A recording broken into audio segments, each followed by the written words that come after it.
Hey everyone! Today we have something special for you. We were asked by YouTube Studio Berlin to design and draw one of their walls in their studios. We said we have to do something cool, something big, like really big. We decided to draw a panorama of Berlin onto a 3 by 5 meter wall.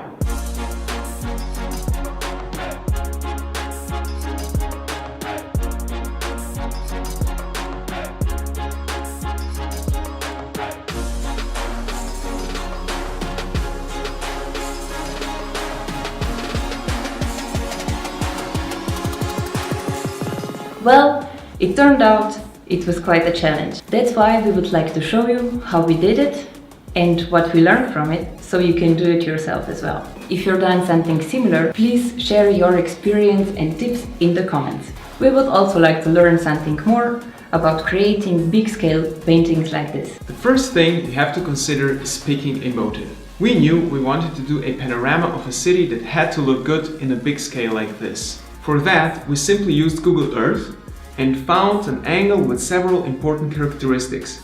It has a major landmark visible, so you recognize the city immediately. In our case, that's the Berliner TV tower. And it has a nice strong line leading the eye through the image, in our case, the Spree River.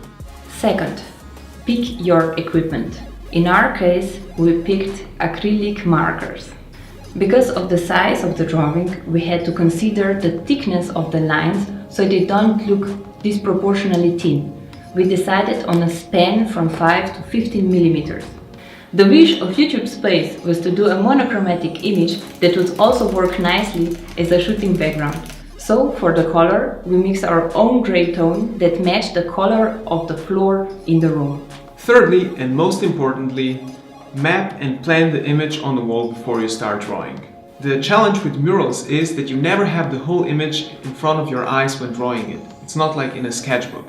We started out with a small sketch of the view to get a feeling of how it might look like.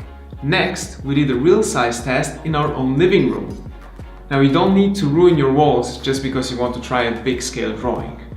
We covered ours with paper and just hope that the markers won't bleed through. But the best tip we can give you for drawing large-scale images is use a grid.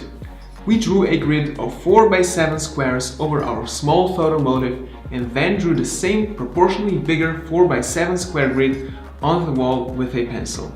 We then copied our small photo onto the wall square by square, 1 square at a time.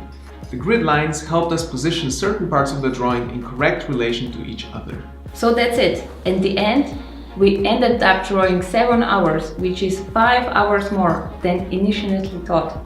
Consider taking breaks, since it's actually physically hard to draw for that amount of time.